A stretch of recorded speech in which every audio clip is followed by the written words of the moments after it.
First things first. Yes, I did put the ideal income on Match.com a tiny bit higher than what Dan makes. Okay, a lot higher. But listen, Dan put the ideal height for his match at 5'4", and I'm only 5'3". Okay, whatever, 5'1". The point is, that's probably why we weren't matched. Yet here we are, happy husband and wife. That leads to what I want to talk about tonight, being a wife. Lately, I've been on tour with Dan for his new book. And even though we've been married 22 years, in some ways this feels like my first real experience as a wife. By wife, I mean the dutiful helpmate, the second fiddle, the lesser of two egos. I was pronounced wife 22 years ago, but I never relished the label or the position. Our marriage would be a partnership, I had decided. No traditional gender roles, though if I had to choose a role for myself, it would have been husband. Being the husband suited me. As the oldest of 4 siblings, I was always the first, the boss, the center of attention. When Dan and I got married, I was making more money.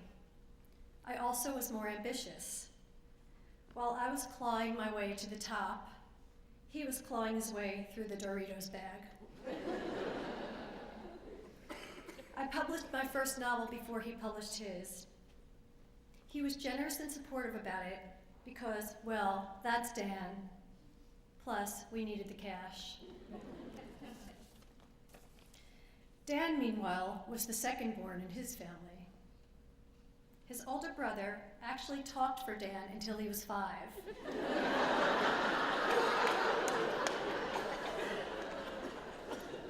Which, as you heard, led Dan to be held back in kindergarten.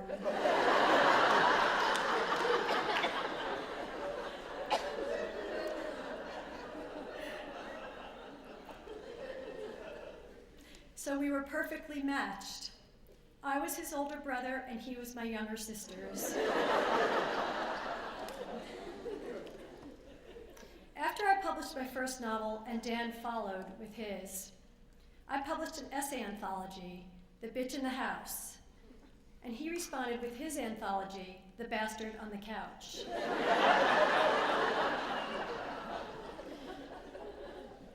They both did well, but mine became a New York Times bestseller. I was on the Today Show with Cathi. I traveled around speaking before large audiences of women. The book was about the stress of combining work with young motherhood. Dan cheered me on from home, where he was driving carpools, packing lunchboxes, and checking my Amazon sales rank to see how much we were making in royalties. While having a best-selling book isn't exactly like being Beyonce, Bitch did give me cachet, especially among literary sorts and type A working mothers. I'd walk into my local bookstore and someone would yell, "The bitch is in the house."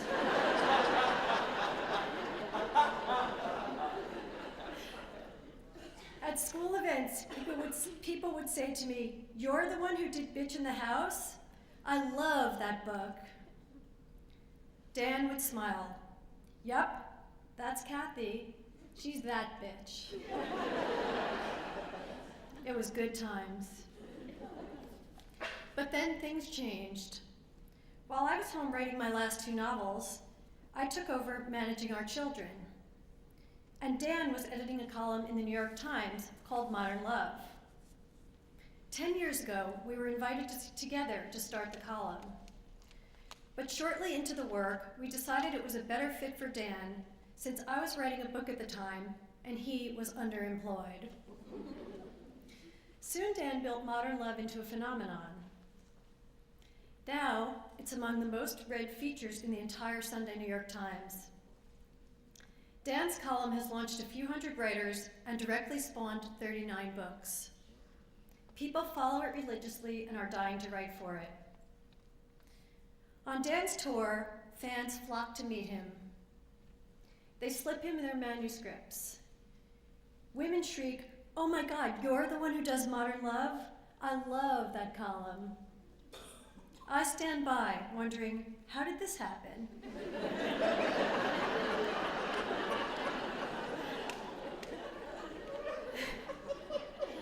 I pipe up, I actually started the column with him. But no one hears me. 2 weeks ago, we attended a books festival at the University of Arizona, where Dan and I went to graduate school. Dan was a featured speaker. He was flown in and put up in a glitzy resort. Though I've published the same number of books, I was allowed to come along as Dan's wife. At the opening reception, Dan wore the VIP pre-made plastic name tag.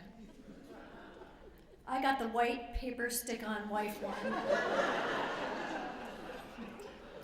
I could scribble in my name with a Sharpie, if anyone could bother to find one.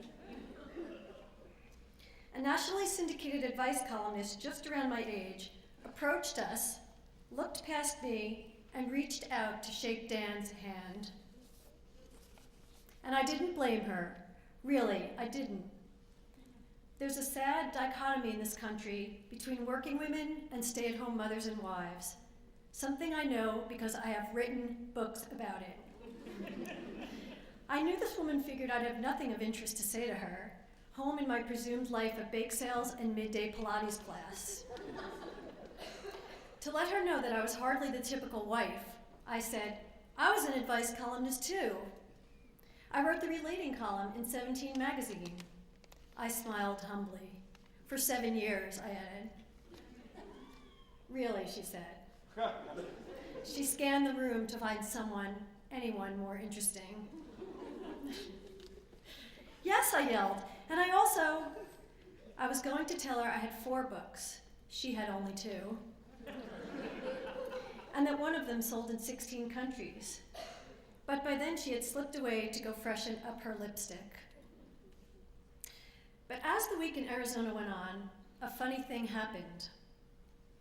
Without kids to manhandle, they were now old enough to stay home and manhandle themselves. And without pressing work to do, because Dan now earns enough that I can take on less, I began to relax into the role of the wife. At the pool, surrounded by toned women in expensive bikinis who sipped smoothies while their husbands huddled over laptops in the business center, I thought, I can do this.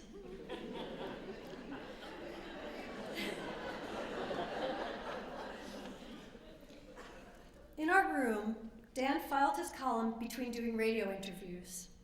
I lounged in bed. Later, I went to the cafe and brought him up coffee and scones. After so many years of the power and prestige, yes, but also the stress and chaos of work and children, it was nice to be the one who got to chill out. When I told Dan after that dinner in Arizona that all night I'd felt like the wife, he said, I spent a lot of years being the wife. It's your turn. He was right.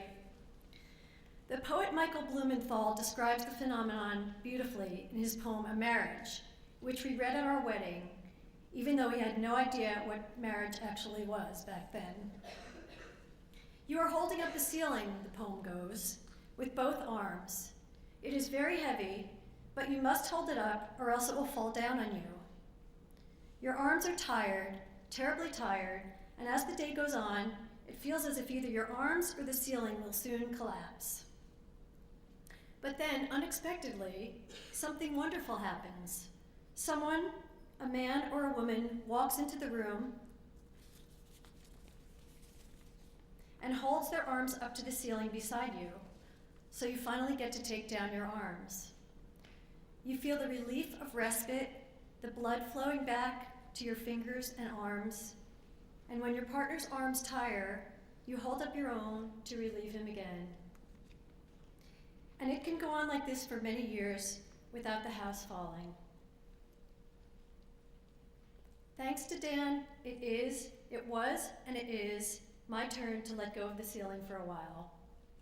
He can hold it up and be praised for doing so while I sip a smoothie and slather on my sunscreen. Thank you.